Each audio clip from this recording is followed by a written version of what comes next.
Naninindigan ang mga nag-iendorso ng impeachment complaint na mayroon silang matibay na ebidensya, testimonya at dokumentong nakalaban kay Vice President Sara Duterte.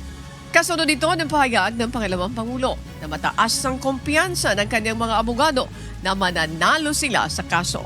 Ayon sa mga mambabatas, ipinagtataka nila kung saan nanggagaling ang lakas ng kumpiyansa ni VP Sara.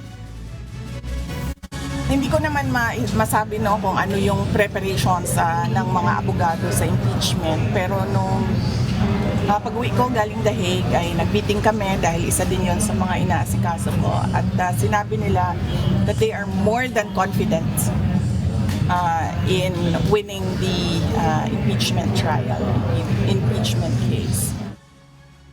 Hindi ko alam kung saan nanggagaling yung kanyang confidence.